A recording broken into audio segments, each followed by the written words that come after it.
பிரசன்னவதனம் தியாயேத் சர்வ விக்னோபசாந்தை. ஐந்து கரத்தனை ஆனை முகத்தனை இந்தின் இளம்பிரை போலும் ஏயிற்றனை நந்தி மகந்தனை ஞானக் கொழுந்தினை பொந்தியில் வைத்து அடி போற்றுகின்றேன். உதிக்கின்ற செங்கதிர் உச்சித்திலகம் உணர்வுடையோர் மதிக்கின்ற மாணிக்கம் மாதுளம் போது மலர்கமலை துதிக்கின்ற மின்கொடி வெண்கடி குங்கும தோயம் என்ன விதிக்கின்ற மீனி அபிராமி எந்தன் விழுத்துணையே. விழிக்குத் துணை திருமென் மலர்பாதங்கள் மெய்மை குன்றா மொழிக்குத் துணை முருகா எனும் நாமங்கள் முன்பு செய்த பழிக்குத் துணை அவன் பன்னிரு தோளும் பயந்ததனி வழிக்குத் துணை வடிவேலும் செங்கோடன் மயூரமுமே.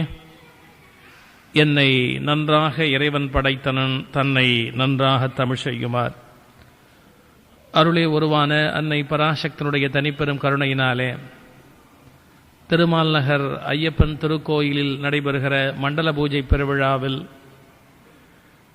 இரண்டாவது நாளாக மகாபாரத விரிவுரை நிகழ்த்துகிற ஒரு நல்ல வாய்ப்பு அமைந்தமைக்காக குருவருளையும் திருவருளையும் அதன் காரணமாக செயல்படுகிற திருக்கோயில் நிர்வாக பொறுப்பில் இருக்கிற அன்பர் பெருமக்கள் அனைவரையும் வருகை தந்திருக்கிற பெரியோர்களாகிய உங்கள் ஒவ்வொருவரையும் ஒவ்வொருவர் உள்ளத்திலும் சுடர் விடுகிற ஈஸ்வர சைத்தன்யமாகிய இறையொருட்பேரொழியையும் மனப்பூர்வமாக வணங்கி இந்த உரையை தொடங்குகின்றேன்.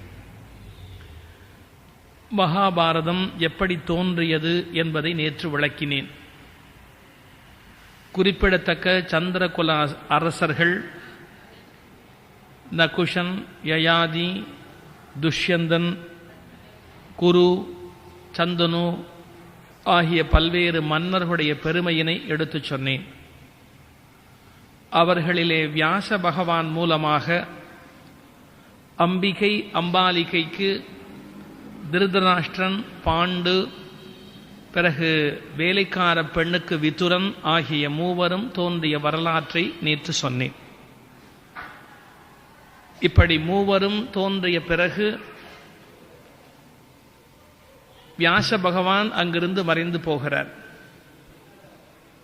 மச்சகந்தி பீஷ்மரிடத்திலே இந்த பிள்ளைகளை வளர்க்கிற வேலையை ஒப்படைத்தாள். இந்த பிள்ளைகள் மூவரும் வளர்ந்து கொண்டு வருகிறார்கள். திருதராஷ்டிரனுக்கு கண் பார்வை இல்லை. அதனால ராஜ பதவியை அவனிடத்திலே ஒப்படைக்க முடியாது. ஒரு பழமொழி உண்டு, நீங்க கேட்டிருக்கலாம். குருடனை பார்த்து ராஜமொழி மொழினா எப்படி மொழிப்பான் அப்படின்னு. நான் கண்ணில்லாதவர்களை குறைச்சி சொல்லதா தயவுசெய்து நினைச்சுடாதீங்க. ஒரு உறுப்பு குறைவை ஒருபோதும் நான் சத்தியமா குறை சொல்ல மாட்டேன். அரசர்களாக இருக்கிறவர்களுக்கு கண் ஏன் இருக்கணும் அப்படின்னு கேட்டா, நம்மிடத்தில் பேசுகிறவர்கள் வார்த்தையாலே ஒன்று சொல்வார்கள், மனதினாலே ஒன்று எண்ணுவார்கள். இதெல்லாம் எப்படி கண்டுபிடிக்கலாம்னா கண் கொண்டுதான் கண்டுபிடிக்கணும். இவன் நல்லவன், கெட்டவன், அயோக்கியன், வஞ்சகன், இதெல்லாம் பார்த்துதான் நம்ம எடை போட முடியும். என்ஷான் உடம்பிலே கண் ரொம்ப பிரதானம். அதை வச்சுதான் மற்றவர்களை நிறுத்து பார்க்க முடியும். அதனால ராஜ பதவிக்கு வருகிறவர்களுக்கு கண் ரொம்ப அவசியம். எனவே திருதராஷ்டிரனுக்கு அந்த தகுதி இல்லை. பாண்டுவுக்கு ஆட்சியை ஒப்படைக்கலாம் என்று முடிவாயிற்று. ஆனால் பாண்டு என்ன எண்ணினா, சச்சே, அண்ணனுக்கு கண்ணில்லை என்பதற்காக நாம் இந்த ஆட்சியை அடைந்தால் தப்பா போயிடும். அண்ணன் மீது உள்ள அன்பினாலே அண்ணனே ஆளட்டும், நாம மந்திரி மாதிரி சேனாதிபதி மாதிரி இருந்து அண்ணனுக்கு உதவி செய்வோம். அப்போ அண்ணனுக்கு ஒரு திருப்தி இருக்கும் அல்லவா என்று திருதராஷ்டிரனுக்கு பட்டம் கட்ட சொல்லிவிட்டார். எனவே திருதராஷ்டிரன் ராஜாவா உட்கார்ந்தாச்சு. பாண்டு மந்திரி போல, விதுரன் உண்மையாகவே அமைச்சர். இப்போ பிள்ளைகளுக்கு கல்யாணம் பண்ண வேண்டும். காந்தார தேசத்தினுடைய அரசன். காந்தாரம்னா என்னன்னா கந்தஹார், தகராறு நடந்துகிட்டு இருக்கு பாருங்க. இப்போ ஒளிச்சு வச்சு பிடிக்கலாம்னு முடிவு பண்ணிக்கிட்டு இருக்கிறாங்களே பின் லாதன், அவன் ஒளிந்து கொண்டிருக்கிற இடம்னு சொல்ற கந்தஹார் தான் காந்தாரம்.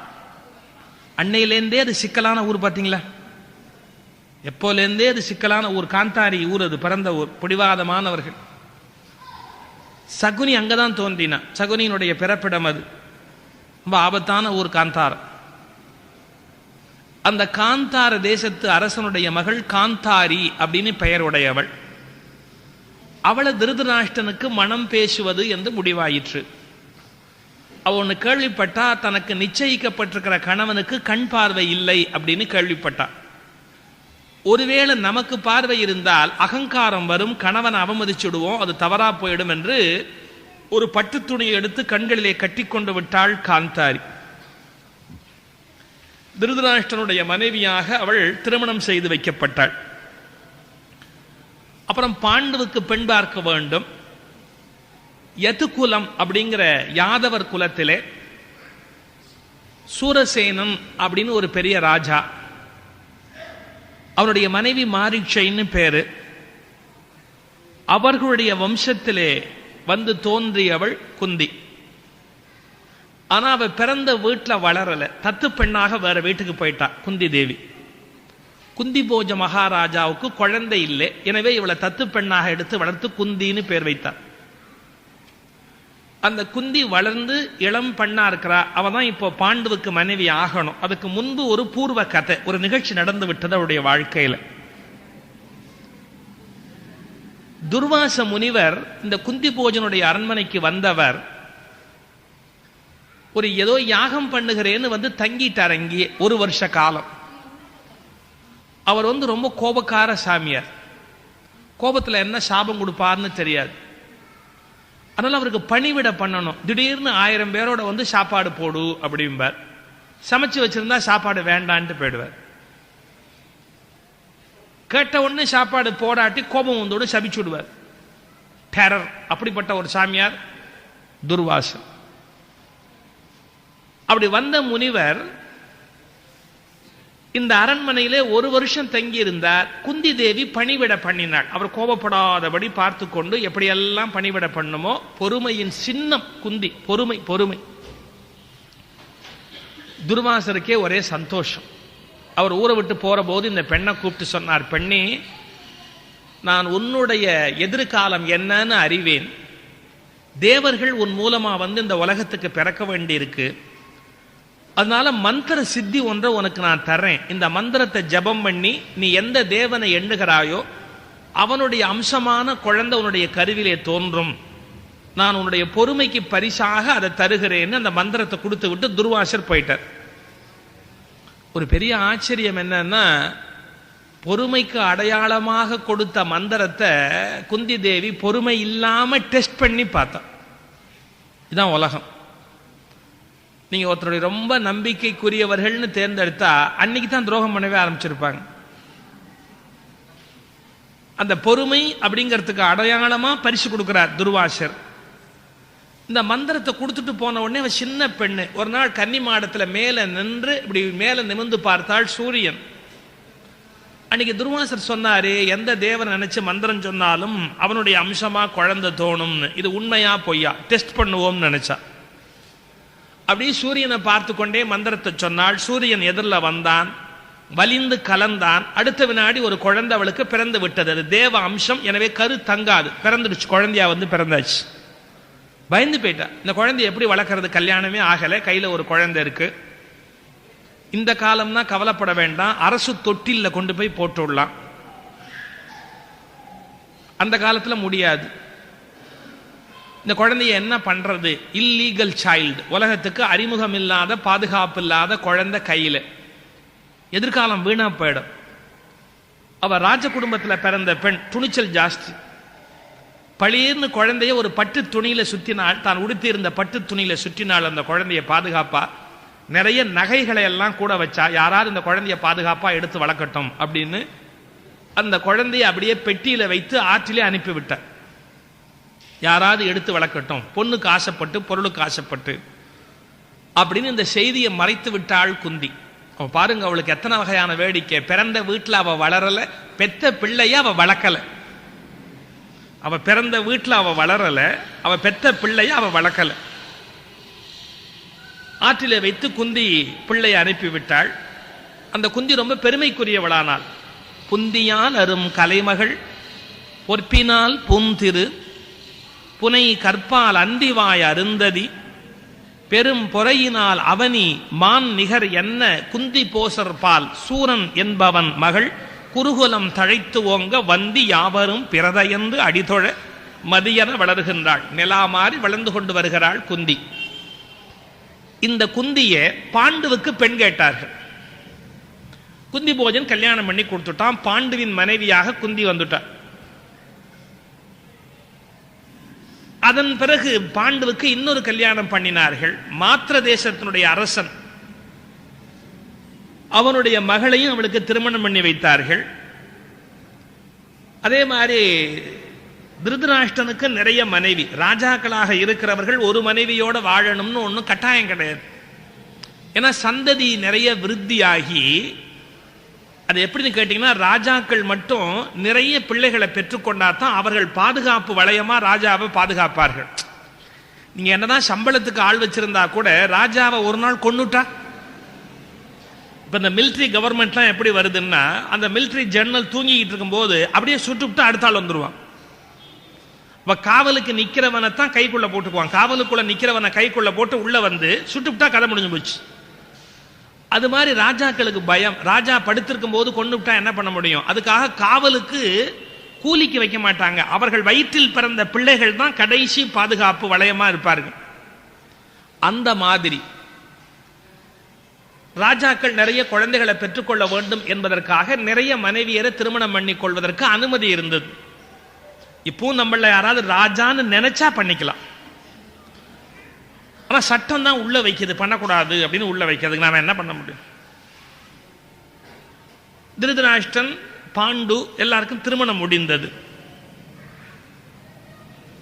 இந்த திருமணம் முடிந்ததற்கு பிறகு பாண்டு என்ன நினைக்கிறான், நம்ம அரண்மனையிலேயே இருந்தா திருதராஷ்டிரனுக்கு மனசுல வருத்தம் இருக்கும், நாம ஏதோ ஆட்சியை பிடிக்கிறதுக்கு ட்ரை பண்றோம்னு நினைப்பான். வேண்டாம், கொஞ்ச நாள் அரண்மனையில் இருப்பான், நீண்ட நாள் காட்டிலேயே இருப்பான். வேட்டையாடி கொண்டு திருதராஷ்டிரனுக்கு இடைஞ்சல் இல்லாதபடி காட்டில் போய் இருப்பான். இந்த 2 மனைவியரோடும் பாண்டு காட்டிலேயே குடியிருக்கிறார். ஒரு நாள் ஒரு தவறு நடந்து விட்டது. பாண்டு வேட்டையில் ரொம்ப விருப்பமுடையவன். ஒரு ஆண்மானும் பெண்மானும் ஒன்றோடு ஒன்று ஜோடியா சந்தோஷமா ஓடிக்கொண்டிருந்தது. அது இணைந்திருந்த நேரத்தில் என்னமோ குரூரமான எண்ணம், அம்பு விட்டு கொன்று விட்டான் பாண்டு. இதெல்லாம் மனுஷனுக்குள்ள இருக்கிற வக்கரமான புத்தி. யாராவது சந்தோஷமா இருந்தா அவங்க சந்தோஷத்துல குறுக்கு போய் நின்னுடுறது.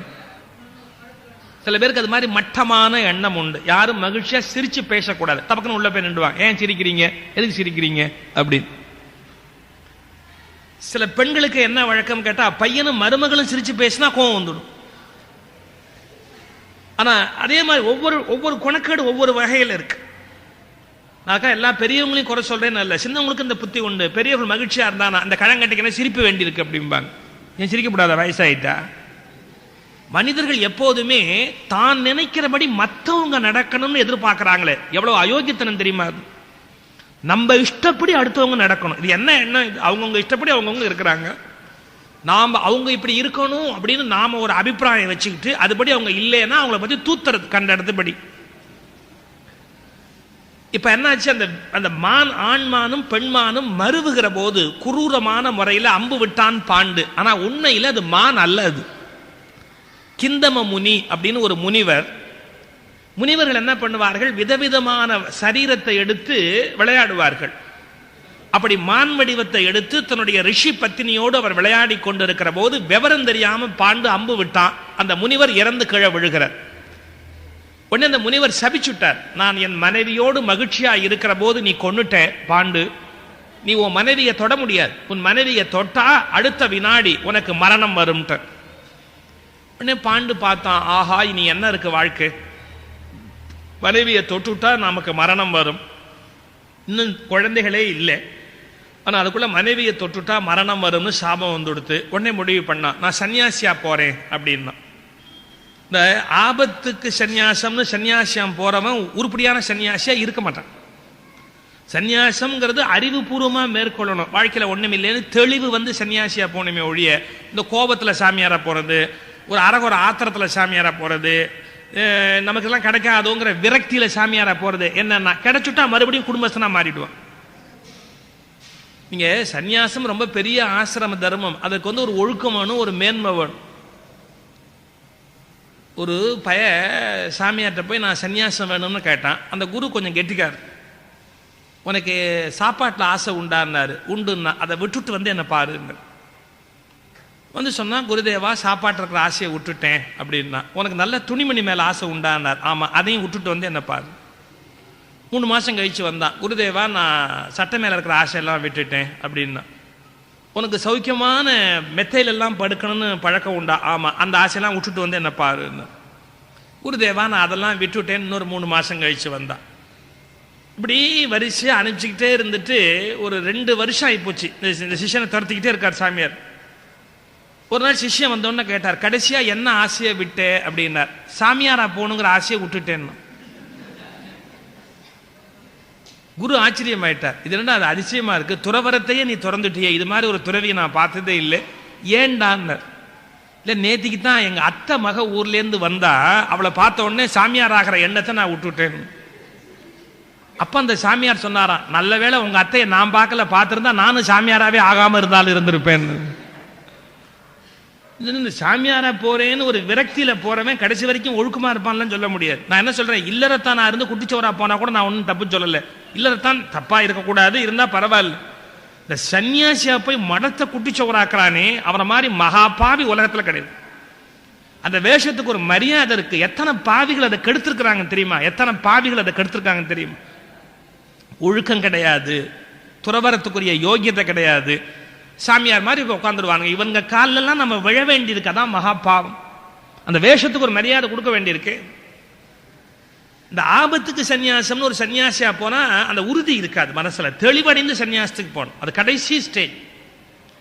இந்த பாண்டு சொன்னா, எனக்கு இனிமே வாழ்க்கையில ஒண்ணும் இல்லை, நான் சன்னியாசியா போறேன் அப்படின்னு. இவன் 2 மனைவி, அவ சொன்னா, நானும் உங்களுக்கு பணிவிட பண்ணிக்கிட்டு காட்டிலே சன்னியாசத்துக்கு துணையா இருக்கிறேன். சன்னியாசத்துக்கு போறவன் சம்சாரத்தை கூட்டிட்டு போலாமா? எங்கேயாவது சன்னியாசத்துக்கு போறவன் எங்கேயாவது சம்சாரத்தை கூட்டிட்டு போலாமா? உங்களுக்கு ஒரு ரகசியம் சொல்றேன். இப்ப சில மடாதிபதிகள் பெண்களை பிஏவா வச்சிருக்கிறாங்க. கேட்டா ஏன் இருக்கக்கூடாதா, மாடனா நாங்களும் இருக்கக்கூடாதா? இருக்க முடியாதுடான்றான். எங்க இருக்கு அறிவு, எங்க இருக்கு இவங்களுக்கெல்லாம்? காட்டுக்கு போய் சன்னியாசத்துக்கு உட்காருன்னு போய் உட்கார்ந்து பாண்டு 2 மனைவியை கூட கூட்டிட்டு போயிட்டான். அதனுடைய விளைவு தான் பெரிய கொடுமையாச்சு பாண்டுவுக்கு. அதுக்காகத்தான் சொல்றேன் இவ்வளவு வேதனையான்னு. தன்னுடைய 2 மனைவியரோடு காட்டில் இருக்கிறான் பாண்டு. அவனுக்கு ஒரு நாள் திடீர்னு ரொம்ப வருத்தம் வந்துடுத்து. என்னன்னா, குந்தி தேவி கிட்ட சொல்லி வருத்தப்படுறான், எனக்கு குழந்தை இல்லை, குழந்தை பிறக்கவும் பிறக்காது, அதனால நான் சொர்க்கத்துக்கு மேல போக முடியாது. ஏன்னா அபுத்திரஸ்ய கதிர் நாஸ்தி, புத்திரன் இல்லாதவர்கள் மேல சொர்க்கத்துக்கு போக முடியாதுன்னு ஒரு சாஸ்திரம் இல்லறத்துல இருந்தா. அப்ப எனக்கு குழந்தை இல்லை, நான் மேல போக முடியாது, மோட்சத்துக்கு போக முடியாது, எனக்கு புத்திரன் இல்லை, நான் என்ன பண்ணுவேன்? வருத்தப்பட்டான். இப்போ குந்திக்கு ரொம்ப டெலிகேட்னா தெரியும் உங்களுக்கு, அதாவது ரொம்ப சங்கடமான ஒரு நிலைமை. அவளுக்கு துர்வாசர் மந்திரத்தை கொடுக்கிற போதே என்ன சொல்லிட்டாரு, தேவர்கள் மூலமா உனக்கு குழந்தைன்னு சொல்லி மந்திரத்தை கொடுத்திருக்கிறார். இதை புருஷன்கிட்ட சொல்ல முடியுமா? உலகத்திலேயே ஒரு பெண்ணுக்கு வரக்கூடாத சிக்கல். இன்னொன்னு பாருங்க, இந்த குந்திக்கு எல்லாமே முரண்பாடு. பெத்த வீட்டுல வளரல, பெத்த பிள்ளைய வளர்க்கல அப்படின்னு. இப்ப பாருங்க, தேவை இல்லாத போது பிள்ளைய பெத்துவிட்டு கஷ்டப்பட்டா, தேவை இருக்கிற போது பெற முடியாம கஷ்டப்பட்ட. அவளுக்கு எல்லாமே அப்படிதான் வரும் வாழ்க்கை. இப்ப புள்ள வேணும், ஆனா பெத்துக்க முடியாது. கணவனை தொட்டா கணவன் செத்து போயிடுவான். இப்ப எப்படி பிள்ளைய பெத்துக்க முடியும்? அதை விட சிக்கல் என்னன்னா, தேவர்கள் மூலமா குழந்தைங்கிற விஷயத்தை கணவன் எப்படிங்க சொல்ல முடியும்? சாதாரணமாவே அந்த காலத்துல எல்லாம் கணவன் கிட்ட எந்த விஷயத்தையுமே பேச மாட்டாங்க. எனக்கு நினைவு தெரிஞ்சே எங்க அம்மா எங்க அப்பாட்ட பேசணும்னா அந்த கதவு ஓரமா போய் நின்னுக்குவாங்க. பழைய காலத்துல அவர் கூடத்துல உட்கார்ந்து இருப்பாரு. கதவு ஓரமா நின்னுக்கிட்டு மெதுவா அந்த கதவை பிடிச்சிக்கிட்டு, சாயங்காலம் வரும்போது நம்ம பொண்ணுக்கு வேணா அந்த ஜாதகத்தை வாங்கிட்டு வரீங்களான்னு கேட்பாங்க. கல்யாண மண்டபத்துக்கு ஜாதகத்தை வாங்கிட்டு வரீங்களான்னு கேட்பாங்க. இப்படி திரும்பி ஒரு பார்வை பார்ப்பார். ஏன் தெரியாதோ? அப்படி அப்படி ஒன்னொன்னும் பயம். பேசுறதுன்னா அவ்வளோ பயம். அந்த காலத்துல பெண்கள் ஆண்கள்கிட்ட பேசவே முடியாது, அப்படி ஆம்பளைங்க கொடுமைப்பட்டு இருக்கிறாங்க. இப்ப அதுக்கெல்லாம் சேர்த்து வட்டியும் முதலுமா வாங்குறான். எல்லா பொம்பளையும் கணக்கை செட்டில் பண்றாங்க. எந்திரினா எந்திரிக்கணும், உட்காருனா உட்காரணும். இப்ப இல்லைன்னா ஆபத்து. இப்ப எல்லாம் கணக்கை செட்டில் பண்ற காலம். அது சரிதானே. ஒரு காலத்துல ஒரு இனம் டாமினேட் பண்ண, அடுத்த காலத்துல அடுத்த இனம் டாமினேட் பண்ணல. விதியை வெல்ல முடியுமா? டேப்பா அந்த காலத்துல அல்ல. எப்படின்னு கேளுங்க. ஒரு கணவன்ட்ட ஒரு விஷயம் சொல்றதா இருந்தா யோசிச்சு சொல்லணும், அவன் மூடு பார்த்து சொல்லணும். ஒரு சின்ன விஷயம் பாருங்க, தொட்டில்ல பிள்ளைய போட்டு தாளாட்டிட்டு இருக்கிறா. அந்த காலத்துல 2 வயசு வரைக்கும் பிள்ளைய தொட்டில போட்டு தாளாட்டுவாங்க. 2-2.5 வயசு வரைக்கும் தாளாட்டிட்டு உட்காந்துருப்பாங்க. தொட்டில தாளாட்டிட்டு இருக்கிறா. புருஷங்கிட்ட ஒரு மெசேஜ் சொல்லணும். எப்படி சொல்றா பாருங்க, தாளாட்டிலே சொல்லுவா. அதான் பழைய காலத்து வழக்கம். தொட்டில போட்டு தாளாட்டிக்கிட்டு குழந்தை அழுதுகிட்டு இருக்கு. அவ பாடுறா, ஆரடித்தார் மகனே ஏன் எழுதாய் மகனே, அடிச்சாரை சொல்லி எழு ஆக்கினைகள் செய்து வைப்போம். யார் அடிச்சா சொல்லுடா, அடிச்சாரை சொல்லி எழு ஆக்கினைகள் செய்து வைப்போம். அத்தை அடிச்சாலோ அரளிப்பூ கையாலே, சித்தி அடிச்சாலோ செம்பகப்பூ கையாலே. அதுலயே விஷமம் பாத்தீங்களா. அத்தை அரளி, அத்தை யாரு, அவன் தங்கச்சி, அவ அரளிப்பூ வச்சிருக்காளாம் விஷம். சித்தி அடிச்சாலோ செம்பகப்பூ கையால். செண்பகப்பூக்கு விஷம் கிடையாது, சித்தி இவ தங்கச்சி. பாட்டிலேயே என்ன விஷமம் பாருங்க. அத்தை அடிச்சாலோ அரளிப்பூ கையாலே, சித்தி அடிச்சாலோ செம்பகப்பூ கையாலே, மாமன் அடிச்சானோ மல்லிகைப்பூ செண்டாலே. மாமன் யார், இவங்க அண்ணன். மாமன் அடிச்சானோ மல்லிகைப்பூ செண்டாலே, அத்தை அடிச்சாலோ அரளிப்பூ கையாலே. எல்லாம் பாடிக்கிட்டே வருவா. ஆரும் அடிக்கவில்லை ஆனாலும் அழுவது ஏன். இந்த பிள்ளை யாரும் அடிப்பாங்களா? அடிக்க மாட்டா. அவ பாடுறா பாருங்க அந்த அம்மா, யாரும் அடிக்கவில்லை ஆனாலும் அழுவது ஏன். அப்படி சொல்லிட்டு நிறுத்துவா. ஆரும் அடிக்கவில்லை ஆனாலும் அழுவது ஏன் சொல்ற போது புருஷன் அப்படி வருவான். அவனை பார்த்து சொல்லுவா பாருங்க, அந்த பாட்டிலே வைப்பா. ஆரும் அடிக்கவில்லை ஆனாலும் அழுவது ஏன், தம்பி துணை இல்லை என்று தானே அழுகிறையோ. தம்பி துணை இல்லை என்று தானே அழுகிறையோ. அந்த மரப்பயலுக்கு புரிஞ்சா சேர்த்தான். இது கணவன் கிட்ட அடுத்த குழந்தை வேணும் அப்படிங்கறத சொல்றது கூட நேரா சொல்ல மாட்டாங்க, தாலாட்டுல சொல்லுவாங்க. இந்த நாட்டோட கல்ச்சர், இந்த மண்ணோட பழக்கம். அடுத்த குழந்தை வேணும் அப்படிங்கறத கணவன் கிட்ட சொல்றது கூட தாலாட்டுல சொல்லுகிற நாட்டுல போய் புருஷங்கிட்ட தேவர்கள் மூலமா எனக்கு குழந்தைன்னு சொல்ல முடியுமா? எவ்வளவு சிக்கலான விஷயம் குந்திக்கு வாழ்க்கையில.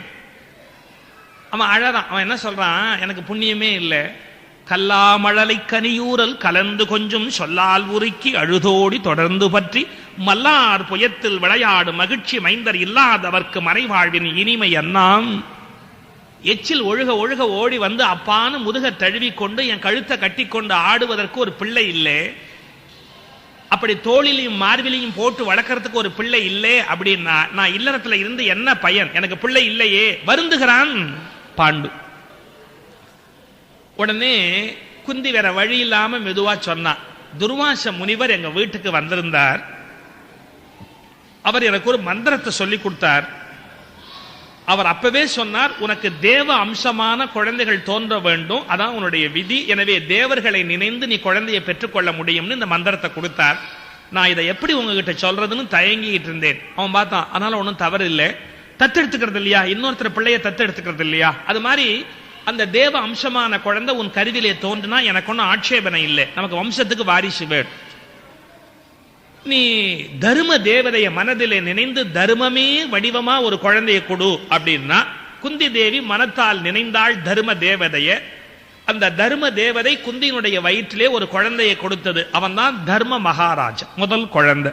சிவமுற முகூர்த்தம் வாரம் தினம் திதி கரணம் யோகம் நவமென வழங்கு கோளும் நன்னிலை நின்ற போதில், எல்லாம் நல்ல நேரம், நல்ல காலம், நல்ல கரணம், நல்ல யோகம், எல்லாம் சிறப்பா இருக்கிற வேளையில இந்த குந்தியினுடைய வயிற்றிலே ஒரு குழந்தைய தர்ம தேவதை கொடுத்தது.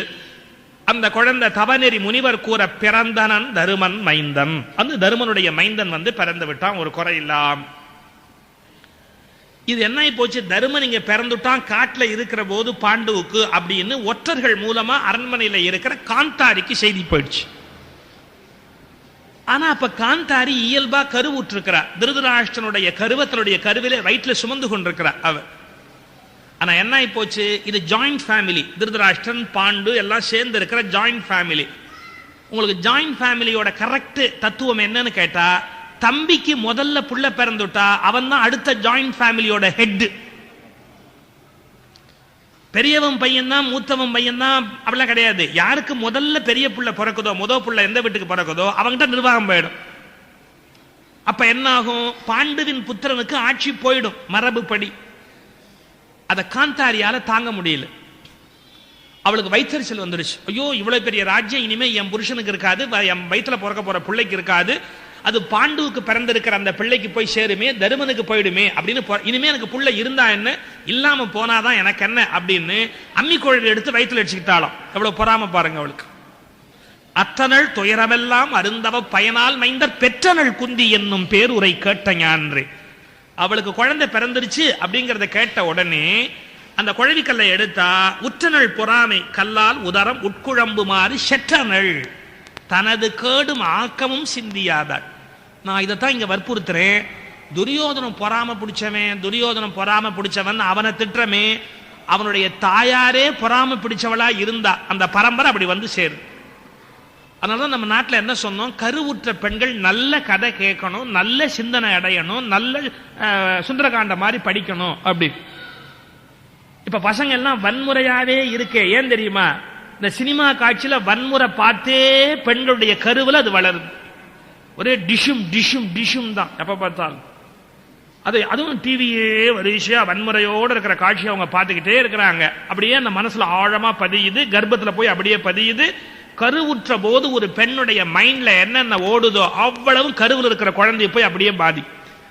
அதனாலதான் பழைய காலத்துல பெண்களை வரவு செலவெல்லாம் சொல்ல மாட்டாங்க, வியாபார லாப நஷ்டம் சொல்ல மாட்டாங்க, கஷ்ட நஷ்டத்தையே காட்ட மாட்டாங்க, அவங்க அப்படியே மறைச்சே வச்சிருப்பாங்க.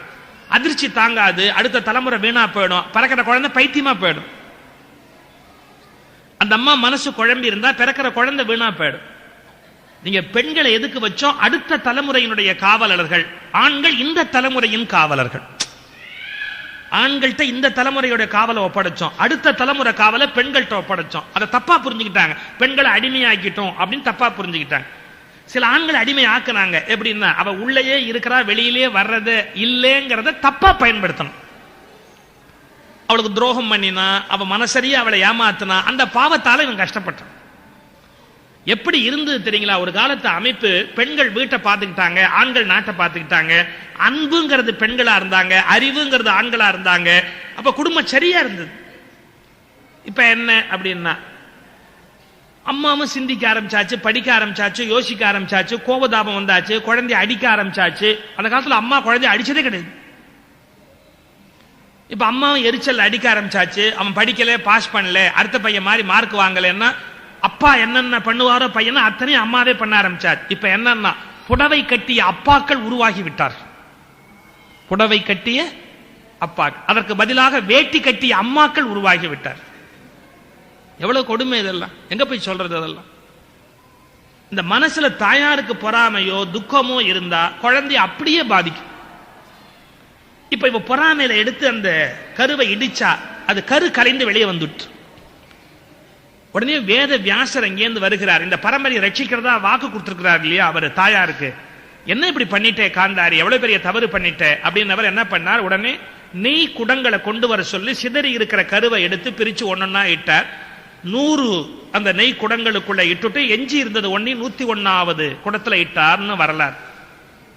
அதுதான் துரியோதனாதிகள் 100 பேரும் துச்சலை அப்படின்னு ஒரு பெண்ணு 101வதாவும் வந்து பிறந்தாள். அப்படி அதான் வேடிக்கையா சொல்லுவான். டெஸ்ட் டியூப் பேபிங்கிறதெல்லாம் அன்னைக்கே வந்தாச்சு, அதுக்கான முயற்சி எல்லாம் அன்னைக்கே ஏற்பட்டாச்சு. வேத வியாசர் அதை கருவ குடத்துல வளர்த்தார் என்று வரலாறு. அப்புறம் இங்கே தருமன் பிறந்த பிறகு ஒரு வருஷம் முடிஞ்சதுக்கு அப்புறம் குந்தி பாண்டுவோட கட்டளையின்படி வாயு தேவனை வழிபட்டு பீமனை பெற்றார். அடுத்ததா அந்த பீமன் பிறந்ததுக்கு முன்தினம் மாலையில துரியோதனன் பிறந்துட்டான். அதுக்கு முதல் நாள் மாலை துரியோதனன் பிறந்துட்டான். 2 பேரும் ஒரே வயசு, பட் முதல் நாள் பிறந்தவன் துரியோதனன். அப்புறம் வரிசையா ஒவ்வொரு குடமா வெடிச்சு ஒவ்வொருவரா தோன்றிக் கொண்டே இருக்கிறார்கள். இங்கே முதல்ல தருமன், அடுத்தது பீமன், அப்புறம் இந்திரன் மூலமா அர்ஜுனன் 3வது குழந்தை. பங்குனி உத்தரத்துல வந்து பிறந்தவன், பல்குணன் பேர். அதனால அவனுக்கு பௌர்ணமி அன்று வந்து பிறந்தவன். பௌர்ணமி அன்று பிறக்கிறவர்கள் ரொம்ப கவர்ச்சியா இருப்பார். அர்ஜுனனுக்கு தான் அவ்வளவு பெரிய அட்ராக்ஷன். அப்படி பல்குணன் வந்து அர்ஜுனன் வந்து அந்த குடும்பத்தில் பிறந்தான். 3 பிள்ளை பிறந்த உடனே குந்தி சொல்லிட்டா, 3க்கு பிறகு எப்போதும் வேண்டாம், அதனால நான் பெற்ற இந்த குழந்தை இன்பத்தை என்னுடைய தங்க மாத்திரை அதாவது எப்படின்னா இரண்டாவது மனைவி பாண்டுக்கு இருக்கிறா இல்லையா, அவளுக்கும் குழந்தை வேணும், நான் இந்த மந்திரத்தை அவளுக்கு சொல்லித்தரேன், அவள் 2 குழந்தைகளை பெற்றுக்கொள்ள வேண்டாமான்னு கணவன்ட்ட உரிமை கேட்டான். உடனே அவளுக்கு அந்த மந்திரத்தை சொன்ன பிறகு அவள் அஸ்வினி தேவர்களை நினைந்து இந்த மந்திரத்தை சொல்ல நகுல சகாதேவர்கள் அவள் வயிற்றில வந்து பிறந்தார். அப்படி இவங்களுக்கு 5 பிள்ளை. ஆனா குந்திக்கு மொத்தம் 6. கர்ணன் பிறந்து வேற எங்கேயோ போயாச்சு. இங்க 5 பிள்ளைகள். இவர்களுக்கு 100 பிள்ளை, ஒரு பெண்ணு துச்சலைன்னு ஒரு பெண்ணு திருதராஷ்டிரனுக்கு பிறந்தாச்சு. இந்த அர்ஜுனன் பிறந்த போது காடே தேவலோகம் மாறி சிலிர்த்தது. அங்கே 100 குழந்தைகள் பிறந்த போது, குறிப்பா துரியோதனன் பிறந்த போது நரிகள் எல்லாம் ஊளையிட்டன. உடனே முனிவர்கள்லாம் திருதராஷ்டிரனை பார்த்து சொன்னாங்க, சகுனமே சரியில்லைப்பா, இவன் பிறந்த வேலை நரி ஊளையிடுது, நீ நாடு நல்லா இருக்கணும்னா ஒரு காரியம் பண்ணுன்னாங்க. என்ன, இந்த குழந்தைய கொன்னுடுன்னாங்க. மனசு வருமா அவனுக்கு? நாடே குட்டிச்சோரானாலும் பரவாயில்ல, எனக்கு என் புள்ள வேணும் அப்படின்னு நினைச்சான். என் குழந்தைய நான் எப்படி இழப்பேன், நான் இழக்க மாட்டேன் அப்படின்னா திருதராஷ்டிரன். இந்த பிள்ளைகள் அங்க வளர்கிறார்கள். இங்க காட்டிலே இந்த பாண்டுவனுடைய புத்தர்கள் வளர்கிறார்கள். தருமனுக்கு வச்ச பேர் என்ன தெரியுமா? யுதிஷ்டிரன் பேர். தருமனுக்கு வச்ச பேர் யுத்தத்தில் புறம் காட்டாதவன் அப்படின்னு அர்த்தம். பீமன் பயங்கரமானவன், அர்ஜுனன் தூய்மையானவன், நகுலன் பகைவர்களாகிய பாம்புகளுக்கு கீரி போன்றவன், சகாதேவன் உடன் பிறந்தவர்களோடு ஒற்றுமையாக இருப்பவன் சகாதேவன்.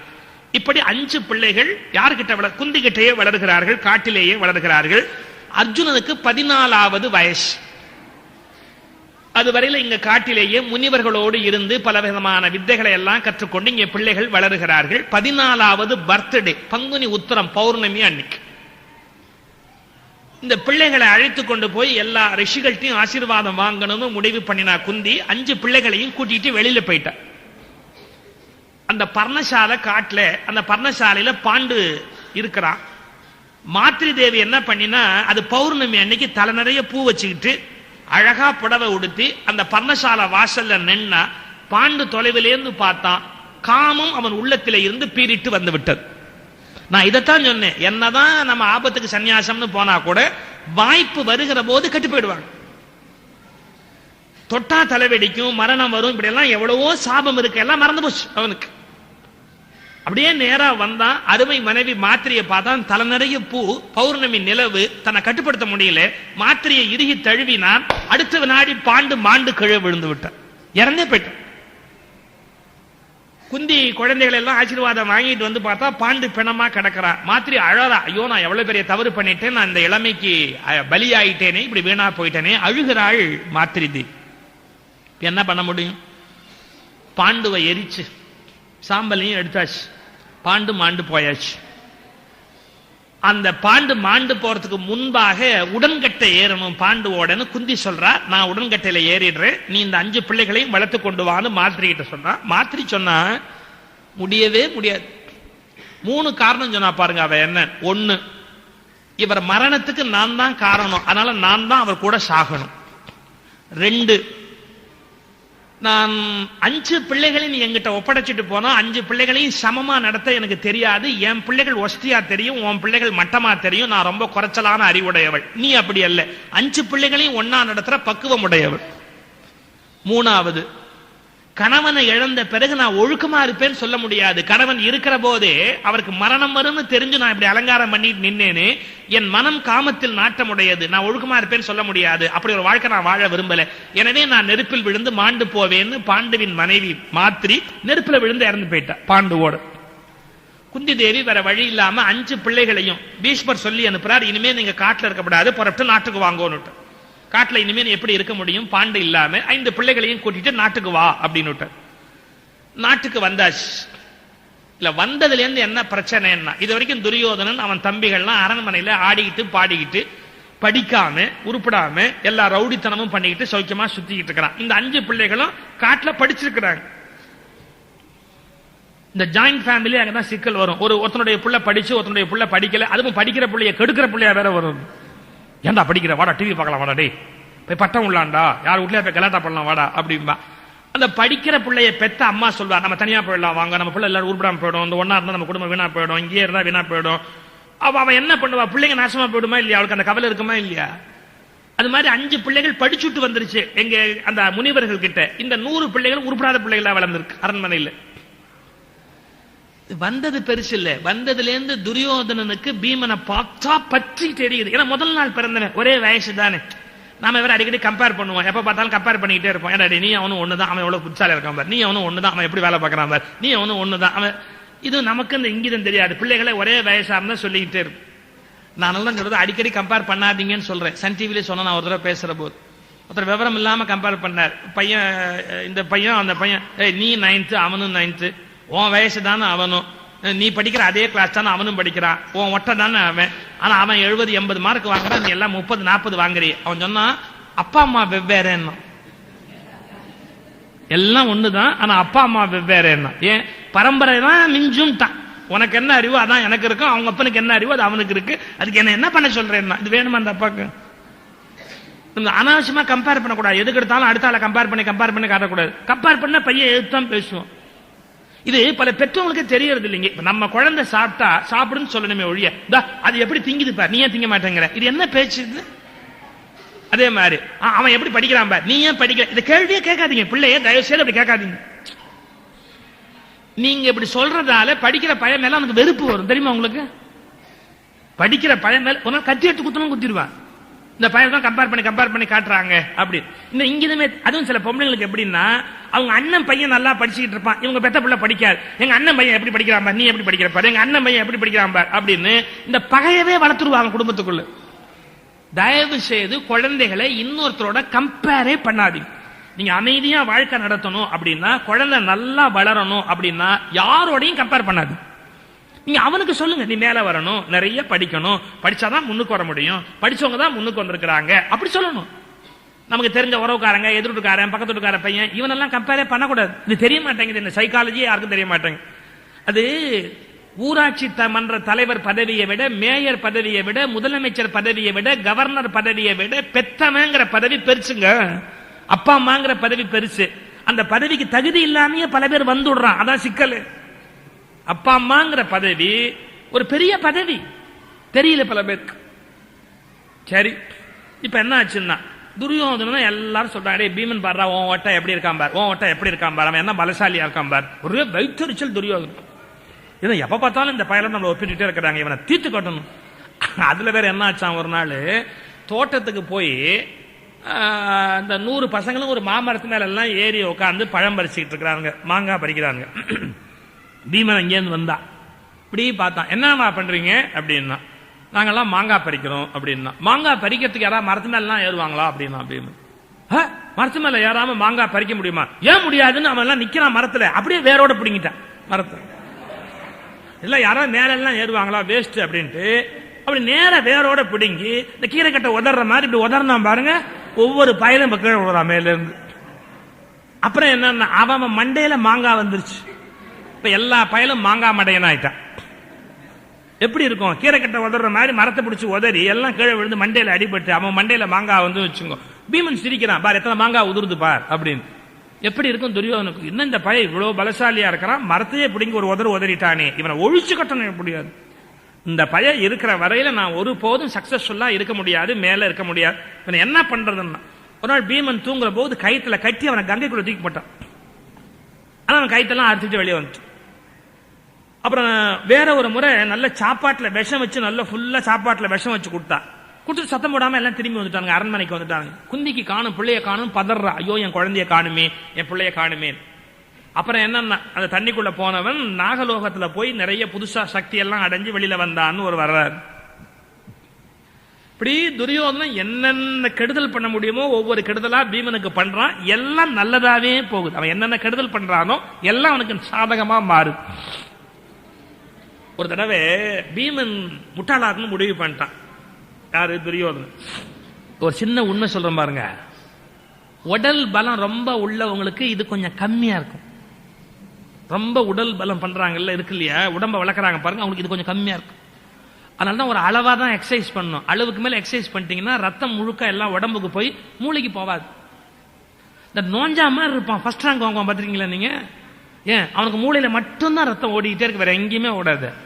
நல்ல உடம்பு முழுக்க ரத்தத்தை ஓட்டுறான் பாருங்க, அவனுக்கு என்னன்னா மூளையில ஓடாம போயிடும். அதான் கொஞ்சம் இன்டெலிஜென்ஸ் கம்மியா இருக்கு.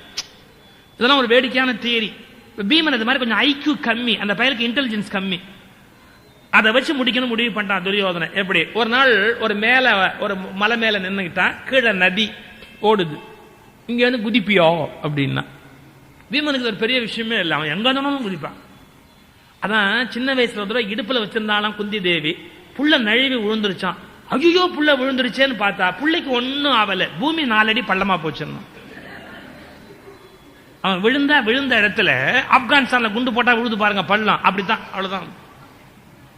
அவனுக்கு ஒன்னும் ஆகவே ஆகாது, அப்படி ஒரு பிசிக், அப்படி ஒரு உடம்பு அந்த பயலுக்கு. அந்த பீமன் முரணை, அவன் சொல்றான் மேலே குதிக்கிறது என்ன, எங்க இருந்து வேணாலும் குதிப்பேன், குதிக்கட்டுமோ அப்படின்னா. அப்பவே கண்ணன் எதுகுலத்துல பிறந்து வளர்கிறார். அந்த கண்ணன் உங்களுக்கு நண்பன். அவன் பார்த்தா அந்த பீமன் முட்டா பையன் மேலே தண்ணியில அப்படியே குதிக்கிறேங்கிறான். துரியோதனன் என்ன பண்ணிட்டான், அந்த தண்ணிக்குள்ள இரும்பு ஊசியா நட்டு வச்சுட்டான். பசி கடப்பார நட்டு வச்சிருக்கிறான். மேலேந்து ஒருத்தன் வேகமா குதிச்சா என்ன ஆவறது, அதுல அப்படியே உடம்பெல்லாம் சிக்கி செத்து போடுவான். அவன் அப்படி விழப்போறான்னு தெரிஞ்ச உடனே கிருஷ்ணன் என்ன பண்ணான், வண்டு வடிவத்தை எடுத்து ஒவ்வொரு ஊசி மேலையும் அப்படி உட்கார்ந்தான். அப்பதான் பீமன் குறிஞ்சு பார்த்தான், தண்ணி ஓடுது, வண்டு எப்படி உட்கார்ந்து இருக்கும், ஓடுற தண்ணி உட்கார முடியுமா, முடியாது. அப்ப கீழேந்து ஏதாவது ஒண்ணு இருந்தா தான் மேல உட்கார முடியும்னு உத்து பார்த்தான். ஓ, துரியோதனன் கடப்பாரை நட்டு வச்சிருக்கிறான்னு 10 அடி தள்ளி குதிச்சான். இப்படி ஒவ்வொரு தடவையும் அவனுக்கு ஆபத்தை உண்டாக்குவான் துரியோதனன். ஆனா பீமன் தப்பிச்சுக்கிட்டே இருப்பான். பெரியவர்கள் ஆசி, கண்ணனுடைய கருணை, தப்பிச்சுக்கிட்டே இருக்கிறான். ஆனா அந்த மனசுல ஆழ் வெறுப்பு விழுந்து போச்சு, இந்த பயலை ஒழிச்சிட்டு மறுவேளை பார்க்கணும். பீஷ்மர்லாம் இதை பெருசா எடுத்துக்கல, பசங்க தான் விளையாடுறான், ஒருத்தருக்கு ஒருத்தர் சண்டை வருது, எல்லாம் சரியா போயிடும் அப்படின்னு நினைக்கிறார் பீஷ்மர். இந்த பசங்களுக்கு ஒரு நல்ல வாத்தியார் கிடைச்சு படிக்க வச்சுட்டா சரியா வந்துடும் பார்த்தார். வாத்தியாரை தேடிக்கிட்டு இருக்கிறார். அப்ப கிருபாச்சாரியார் அப்படின்னு ஒரு ஆசிரியர், அவர் வந்து இவர்களுக்கு ஆசிரியரா இருக்கிறதா ஒப்புக்கொண்டு பிள்ளைகளுக்கு பாடம் சொல்றார். இப்ப எல்லாம் கிருப்பர் வீட்டுக்கு போவாங்க, படிப்பாங்க, திரும்பி வருவாங்க. கிருபாச்சாரியார் வீட்டுக்கு போயிட்டு வருவாங்க. இந்த கிருப்பருடைய சகோதரிய கல்யாணம் பண்ணினவர் துரோணாச்சாரியர். கிருப்பருடைய சகோதரிய கல்யாணம் பண்ணி கொண்டவர் துரோணர். அந்த துரோணாச்சாரியார் வில் வித்தையில கெட்டிக்காரர். அவர் பிராமணர், ஆனா வில் வித்தையில் ரொம்ப கெட்டிக்காரர். பரசுராமர் கிட்ட வில் வித்தையெல்லாம் படிச்சவர் துரோணர். அவருக்கு ஏழ்மை, தரித்திரம். நல்லா படிச்சவர், ஆனா தரித்திரம் அவருக்கு. எப்படி தரித்திரம்னா, அவருக்கு புள்ள பிறந்த உடனே அந்த புள்ள அழுதுது. அஸ்வத்தாமன்னு பேர். அவன் குதிரை மாதிரி கணச்சானா பிறந்த உடனே அப்படின்னு. அஸ்வத்தை போல கணைப்பதாலே அஸ்வத்தாமன்னு பிள்ளைக்கு பேர் வச்சார். ஆனா என்னன்னா, அவன் தாயார் மடியில பால் குடிக்கிறதுக்காக பால் சாப்பிடுறான், தாய்கிட்ட பால் இல்லை. அவன் குழந்தை அம்மா முகத்தை பார்த்தான், அம்மா துரோணர் முகத்தை பார்த்துட்டு குழந்தைக்கு பால் இல்லையே, நீங்க வாத்தியாரா இருந்து என்ன பிரயோஜனம், படிச்சு என்ன பிரயோஜனம், சம்பாதிக்கிறதுக்கு வழி இல்லையான்னு அழுதான் துரோணருடைய மனை. அப்ப துரோணர் யோசிக்கிறார். அவர் பள்ளிக்கூடத்துல படிக்கிற போது ஒரே வாத்தியார்ட்ட படிச்ச, அப்ப 2 பேர் படிச்சாங்க அவரோட. துரோணரோட கூட படிச்சவன் யாருன்னு கேட்டா, பாஞ்சால தேசத்து அரசன் பாஞ்சால், துருபதன் அப்படின்னு பேர். அந்த துருபதன் பள்ளிக்கூடத்துல படிச்ச போது மக்கு பையன், அந்த பையனுக்கு ஒண்ணுமே தெரியாது. அவன் துரோணர் நோட்ஸை பார்த்தே காப்பி அடிப்பான். நம்ம பாஷையில சொல்றதா இருந்தா துரோணர் நோட்ஸை பார்த்து காப்பி அடிச்சு அவன் பாஸ் பண்ணிக்கிட்டே வந்தான். அதனால துரோணர் நிறைய அவனுக்கு பாயிண்ட் எடுத்து கொடுப்பாரு, கட்டுரை வேணா கட்டுரை எழுதி கொடுப்பாரு. சும்மா தமாஷுக்கு சொல்றேன், இந்த காலத்துல எப்படியோ அது மாதிரி அந்த பையனுக்கு உதவி பண்ணுவார். அவன் பணக்காரட்டு பையன், இவர் ஏழை. உடனே அவன் என்ன பண்ணினா, துரோணருக்கு நான் ரொம்ப பணக்கார விட்டு ராஜா குமாரன், நீ ஏழை பிராமணன், நீ நானும் ரொம்ப நல்ல நண்பர்களா இருக்கிறோம், கவலைப்படாத. நாளைக்கு நான் ராஜாவா ஆன உடனே என்ன பண்ண போறேன், நீ தான் எனக்கு எல்லாம் கத்து கொடுத்த, உனக்கு என் நாட்டுல பாதி தரேன் அப்படின்னா. பாதி தரேன், இதுல இருந்தே தெரிஞ்சுக்கணும் அவன் எவ்வளவு பெரிய கிறுக்கு பையன். ராஜாவானா பாதி நாடு தரேன்னு இப்பவே சொல்றான்னா எவ்வளவு பெரிய வேலை, நாடு கொடுக்க முடியுமா, என் நாட்டுல பாதி தரேன் அப்படின்னு. ஆனா துரோணர் ஆசைப்படல. இந்த குழந்தைக்கு பால் இல்லைன்னு நினைச்சா, நாடு தர வேண்டாம், ஒரு மாடு தரலாம் இல்ல, பசுமாடு, நாடு தர வேண்டாம், ஒரு மாடு தருமா இல்ல, அந்த மாட்டுக்கு வேண்டிய புல்லு இல்ல, அது கொஞ்சம் நிலம் கொடுப்பான்ல, அதை போய் கேட்டா என்ன இப்ப கெட்டு போச்சு அப்படின்னு துரோணர் வந்து துருபதனுடைய அரண்மனைக்கு போயிட்டார், குழந்தைக்கு பால் இல்லையேன்னு கேட்கறதுக்காக. துருபதன் இவர் வராருன்னு பயந்துட்டான், எங்க பாதி நாடு கேட்க போறாரோ அப்படின்னு பயந்துட்டான். இப்ப அவன் பவர்ல இருக்கிறான். எப்பவுமே பவர்ல வரத்துக்கு முன்னாடி சொன்ன எந்த விஷயமே பவருக்கு வந்ததுக்கு அப்புறம் சொல்ல முடியாது. வரத்துக்கு முன்னாடி ஒண்ணு சொல்லணும், வந்ததுக்கு அப்புறம் ஒண்ணு சொல்லணும், அப்பதான் பவரை கண்டினியூ பண்ண முடியும். என்னடா இது பாதி நாடு கேட்கறதுக்கு ஒரு பையன் வந்துட்டானே அப்படின்னு துரோணர் வந்த உடனே, நண்பனே வணக்கம், வாய மூடணும். நீ ஆச்சகம் வாங்குற ஏழை பிராமணன், நான் ராஜா, நான் எப்படி நண்பனா இருக்க முடியும்? மரியாதையா பேசும். துரோணர் அதிர்ச்சி ஆயிட்டார். நம்ம பள்ளிக்கூடத்தில் எவ்வளவு நண்பர்கள், அந்த பேச்சை வச்சுக்காது. ஒரு ராஜாவும் ஒரு ஏழை பிராமணன் எப்படி நண்பனா இருக்க முடியும்? என்ன விஷயமா வந்த சொல்லு. துரோணருக்கு இனிமே பேசுறதுக்கு மனசு வரல. ஒரு மாடு கொடுன்னா கேட்பாரு அவர். நீ எனக்கு பாதி நாடு தரதா சொன்னேன், அதெல்லாம் சின்ன பிள்ளையா இருக்கும்போது சொல்ல, அதை வச்சுட்டு இப்ப பேசாதே. நான் இப்ப நாடே கேட்க வரல. ஆனா நீ எப்ப இப்படி என்ன அவமதிச்சிட்டியோ, இனி அந்த நாட்டை வாங்காம நான் விட மாட்டேன். ஏன் நீ என்ன பகைச்சிட்ட? நீ எப்ப இந்த பாதி நாடு தர்றேன்னு நான் ஆசைப்பட்டு வரல, அதுக்கு ஆசைப்பட்டு வரல. ஆனா நீ அவமதிச்சிட்ட பாரு, நான் அந்த வார்த்தையை காப்பாற்றுவேன், பாதி நாடு வாங்கியே காட்டுவேன் அப்படின்னு கோபத்தோட அவனை விட்டுட்டு அங்கிருந்து புறப்பட்டு வருகிறார். அவர் நினைச்சாரு, சரி நம்ம கிருபாச்சாரியார் வீட்டுக்கு போயிடுவோம், மனைவியோட சகோதரன், அவன் எப்படி காப்பாத்துவான் இவளை அப்படின்ற எண்ணத்துல வர அஸ்தினாபுரத்துக்கு வந்துட்டு. அப்ப இந்த பசங்க எல்லாம் விளையாடிக்கிட்டு இருக்காங்க. யாரு? தருமன், பீமன், துரியோதனன், எல்லா பசங்களும் வாசல்ல விளையாடிக்கிட்டு இருக்காங்க. கிணத்துல போய் ஒரு பந்து விழுந்துருச்சு. உள்ளுக்குள்ள ஒரு பந்து கிணத்துக்குள்ள விழுந்துருச்சு. அதை எப்படி எடுக்கிறதுன்னு தெரியாம இறங்குறதா ஏறதா எப்படி எடுக்கிறதுன்னு விளையாடிட்டு இருக்கிற. அப்ப அந்த வழியா துரோணர் வந்தவர் இப்படி பார்த்தார். டேய், நீங்கெல்லாம் ராஜகுமாரனாடா, கிணத்துக்குள்ள ஒரு பந்து விழுந்தா எப்படி எடுக்கணும்னு தெரியாம எல்லாரும் திண்டாடிக்கிட்டு இருக்கிறீங்களே, நீங்களாம் ராஜகுமாரனா? அவன் இந்த நிமிந்து பார்த்தான். அப்ப இதை எப்படி எடுக்கிறதுனா, இரு, கோர புல்லு வளர்ந்துருந்தாங்க, வரிசையா கோர புல் ஒன்னா எடுத்தாரு. மந்திரத்தை ஜபம் பண்ணி வரிசையா அப்படியே விட்டார். ஒன்னோட ஒண்ணு கோத்துக்கிட்டு நேரா போய் அந்த பந்துல குத்தி நின்னுச்சு. மேல அப்படியே தூக்குனார், மேல வந்துச்சு. இவனுக்கு ஒரே ஆச்சரியமா போச்சு. அடாடா, இது என்ன புதுமாரியா வித்தையெல்லாம் காட்டுறாரு. நேரா பீஷ்மர்ட்ட போய், தாத்தா அப்படின்னு காலை கட்டிக்கிட்டு, இந்த மாதிரி ஒருத்தர் பண்றாரு, கோர புல்ல வச்சு பந்தை வெளியே எடுத்தாரு, நிறைய வித்தை காட்டுறாரு அப்படின்னு. பீஷ்மருக்கு புரிஞ்சு போச்சு, இது துரோணாச்சாரியாரை தவிர வேற யாரும் இருக்க முடியாது. நம்ம பசங்களுக்கு நல்ல வாத்தியார் கிடைச்சார், கெட்டிக்காரர் துரோணர். அவர்கிட்ட இந்த பசங்களை படிக்க வைக்கணும். அவருக்கும் வறுமை இருக்கு, மனைவியை காப்பாற்றணும், பிள்ளைய காப்பாற்றணும், வறுமை இருக்கு. எடுக்கிறாங்க. துரோணர் சௌக்கியமா இருக்கிறார். அவருக்கு அரண்மனை ஆதரவு வந்தாச்சு. பிள்ளைகளுக்கெல்லாம் அஸ்வத்தாமெல்லாம் நல்லா வளர்ந்தாச்சு. ஒரு குறையும் இல்லை, சௌக்கியமா இருக்கிறாங்க. இந்த மாதிரி சந்தர்ப்பத்தில் துரோணாச்சாரியார்ட்ட 105 பேரும் படிச்சாலும் ரொம்ப அறிவாளியா இருந்தது யாருன்னா அர்ஜுனன் மட்டுமே. நீங்க ஒரு கிளாஸ்ல 40 பையன் 50 பையன் படிக்கிறான், ஃபர்ஸ்ட் ரேங்க் ஒரு பையன் தானே வாங்குறான். எல்லாத்துக்கும் வாத்தியார் ஒரே மாதிரி தானே சொல்லி கொடுக்குறாரு. ஒவ்வொரு பையனுக்கு ஒவ்வொரு மாதிரியா சொல்லி கொடுக்குறாரு. சில பயலுக்கு புரியுது, சில பயலுக்கு புரிய மாட்டேங்குது. அதான் சொல்லுவான், கற்பூர புத்தி, வாழைத்தண்டு புத்தி, விறகு கட்ட புத்தி அப்படிமா. கற்பூரம் அப்படியே கபக்குன்னு பிடிச்சிக்குது, விறகு கட்ட மண்ணெண்ணெய் ஊத்தி வச்சா பத்திக்குது, வாழைத்தண்டுல எண்ணத்தை ஊத்தி வச்சாலும் என்ன பத்திக்கும். அது மாதிரி சில பேருக்கு சொன்ன ஒண்ணு புரியுது, சில பேருக்கு 2 தடவை சொன்னா புரியுது, சில பேருக்கு உயிரே போனாலும் புரியுது, 100 தடவை சொன்னாலும் புரியாது. என்ன சொல்றீங்க, எதுக்கு சொல்றீங்க, எனக்கு ஒன்றும் விளங்கவே இல்லையே அப்படிமா. இவனுக்கும் விளங்கல, இவனும் விளங்கல, வேற என்ன சொல்ல முடியும். அப்போ துரோணாச்சாரியார் எல்லாருக்கும் சொல்லி கொடுத்தாலும் அர்ஜுனன் அப்படி புடிச்சுக்கிறான். நீங்க நல்ல கிராஸ்பிங் இருக்கிற ரசிகர்கள், நல்ல கிராஸ்பிங் இருக்கிற மாணவர்களை பார்த்தா அவ்வளவு சந்தோஷமா இருக்கும். ஒரு விஷயம் சொன்ன உடனே அப்படி பிடிச்சுக்கணும், டக்குன்னு ஒரே சந்தோஷமா இருக்கும். எத்தனை தடவை சொன்னாலும் ஒண்ணு. சில சமயத்துல நகைச்சுவை ஜோக் சொன்னா கூட சில பேர் சிரிக்காம உம்முன்னு அப்படியே உட்காந்துருப்போம். ஒரே அவமானமா இருக்கும், எதுக்கு இப்படி ஒரு ஜோக் சொல்லணும், நம்ம இவங்க எல்லாம் இப்படி இருக்கிறதுக்கு அப்படின்னு. ஒரு ஜோக் சொன்னதுக்கு அப்புறம் சிரிக்கணுமா இல்லையா? சில ஊர்ல சிரிக்காம இருந்தா அப்புறம் அப்படிம்பாங்க. என்ன அப்புறம்? உன்னை தீய வச்சு கொளுத்த வேண்டியதுதான், வேற என்ன பண்ண முடியும்? அதை தவிர இன்னும் தீயில வச்சு பொசுக்க வேண்டியதுதான். அப்புறம் அப்படின்னா நீங்க என்ஜாய், நகைச்சுவை ரசிக்க தெரியணும் இல்ல? ஒரு சபை அப்படி இருந்தா தானே உற்சாகமா இருக்கும் சொல்றதுக்கு. அந்த கிராஸ்பிங் நல்லா வேணும். அந்த பசங்களை வாத்தியாருக்கு பிடிக்கும். சில கிளாஸ்ல எத்தனை பையன் இருந்தாலும் சில பையனை கொஞ்சிக்கிட்டே இருப்பாங்க. சில வாத்தியார் அவனை கூப்பிடுறா, டே அவனை கூப்பிடுற அப்படிம்பா. எதுக்கு எடுத்தாலும் அந்த பையன் பேர் சொல்லி கூப்பிடுவார். ஏன்? அவன் புரிஞ்சுக்கிறான் சப்ஜெக்ட், அவனை கண்டா பிடிக்கும். ஆனா மற்ற பசங்களாம் சொல்லுவான், அவன் வாத்தியாருக்கு கத்திரிக்காய் 1 கிலோ வாங்கி கொடுத்துருப்பான், அவர் வீட்டுக்கு போய் புடலங்காய் வாங்கி கொடுத்துருக்கான், காய்ச்சுதுன்னு சொல்லி போய் சொல்லி புடலங்காய் கொடுத்துட்டு வந்தான். திருட்டு பாய கடையில வாங்கி எங்க வீட்டுல காய்ச்சுன்னு கொடுத்துட்டு வந்திருக்கிறான், அதான் வாத்தியார் அவனையே கொஞ்சிங்கன்னே இருக்கிறாரு அப்படிமா. அப்படிலாம் கிடையாது. ஒரு வாத்தியாருக்கு இன்டெலிஜென்ட் ஸ்டூடெண்ட் மேல ஒரு பிரியம் இருக்கும், இதை தவிர்க்கவே முடியாது. இது எல்லா பயலுக்கும் வைத்திருச்சு. அர்ஜுன மேல அவருக்கு அவ்வளவு என்ன பிரியம், அவ்வளவு என்ன பிரியம். அவர் பார்த்தார், ஒரு நாள் இல்லாட்டி ஒரு நாளாவது இந்த பசங்களுக்கு இதை புரிய வைக்கணும்.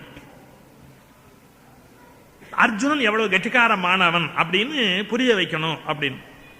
அந்த அர்ஜுனன் எப்படி திறமசாலியா வளர்ந்தான் அப்படின்னா, அவன் என்னன்னா, குரு உன்னை கத்து கொடுத்தா அப்புறம் அதை திரும்பி திரும்பி அவனே செஞ்சு செஞ்சு பார்ப்பான். இது உண்மைங்க. வீட்டுல வந்து ஹோம்ஒர்க் போடுற பையன் கிளாஸ்ல மட்டும் படிக்கிற பையனை விட இன்டெலிஜென்டா இருப்பான். ஒரு சொல்லி கொடுத்துட்டு அது மாதிரி நிறைய திரும்பி திரும்பி திரும்பி ட்ரை பண்ணான்னு வச்சுங்க, பழியன்னு எல்லாம் பதிஞ்சிருக்கு. அங்க மட்டும் தெரிஞ்சுக்கிட்டு அதோட அப்படியே விட்டு விடுறது அப்படின்னா பதியாது. அவன் எப்படி ஹோம்ஒர்க் பண்றான்னு சொல்றாரு பாருங்க. ஒரு நாள் அர்ஜுனன் சாப்பிட்டுக்கிட்டு இருக்கிறான். இப்படி சாப்பிடும் போது விளக்கு அணைஞ்சு போச்சு. சாப்பிடும் போது விளக்கு அணைஞ்ச உடனே அவன் மாட்டுக்கு இப்படியே சாப்பிட்டான். இப்ப விளக்கு அணைஞ்சு போச்சுன்னா நமக்கு என்ன இலையில கை வைக்க தெரியாதா, சாப்பிட தெரியாதா, சாப்பிட்டான். அப்ப நினைச்சான் விளக்கு அணைஞ்சா கூட கையும் வாயும் கரெக்டா போகுது. ஏன்? பழக்கம். கரெக்டா இலையில இருந்து எடுக்குது, கரெக்டா வாயில வைக்குது. வாய் எதுன்னு தெரியாம கையை கொண்டு போய் கண்ணில் எப்பாவது வச்சிருக்குதா சோத்தை? கரெக்டா வாயில வைக்குது. அப்ப எப்படி குறி தப்பாம எப்படி உள்ள போகுது? பழக்கம். அப்படி பழகிட்டா எதுவுமே சரியா இருக்கும். கண்டுபிடிச்சான் பாருங்க. தினம் விடாத முயற்சி தொடர்ந்து பண்ணினா, விடாத முயற்சி உடையவர்கள் என்னைக்கும் ஜெயிப்பாங்க. சில பேர் சொல்லுவாங்க அவன் அதிர்ஷ்டம் ஜெயிச்சுட்டான். எங்க நாங்க இன்னைக்கு மேடையில பேசுறோம் அப்படின்னு சொன்னா 20 ஆண்டு காலமாக நாங்க என்ன உழன்றிருக்கிறோங்கிறது பல பேருக்கு தெரியாது. அவர் சௌக்கியமா வராரு, சௌக்கியமா பேசுறாரு, காசு வாங்கி போயிட்டே இருக்கிறாரு அப்படின்னா 20 வருஷத்துக்கு முன்னாடில இருந்து எவ்வளவு படிச்சோம், எத்தனை குறிப்பெடுத்தோம், எவ்வளவு தூரத்துக்கு ஸ்டோர் பண்ணோங்கிறது யாருக்கா தெரியுமா? பாக்குற போது ஈஸியா தெரியும். 1000 பேர் உட்காந்து வச்சு பேசினா 1000 பேர் மைண்டை எப்படி இழுக்க முடியும்னா அது ஒரு பெரிய ஆற்றல். பழகத்தான் வரும். மேல்நாட்டில் பெத்தோவான் ஒரு பெரிய மியூசிக் கலைஞர் இருந்தான். பெத்தோவான். அந்த பெத்தோவான் பியானோ வாசிச்சா அவ்வளவுதான், வேற யாரும் அது மாதிரி வாசிக்க முடியாது. அவன் அப்படி பியானோ வாசிச்ச உடனே அவனுக்கு கண் பார்வை கூட கிடையாது. சாரி, காது கேட்காது, செவிப்புலம் கிடையாது பெத்தோவான். பியானோ அப்படி வாசிப்பார், அருமையா வாசிப்பார். வாசிச்ச உடனே ஓடி வந்து எல்லாரும் சுத்தி நின்னுக்கிட்டாங்க. அப்ப ஒரு பெண்மணி அவர் கையை எடுத்து முத்தம் கொடுத்து சொன்னாலாம், பெத்தோவான் உனக்கு மட்டும் விசேஷமான ஒரு கையை கடவுள் கொடுத்திருக்கிறார், எவ்வளவு அருமையான கையை கொடுத்திருக்கார், நீ எப்படி வாசிக்கிற அப்படின்னு.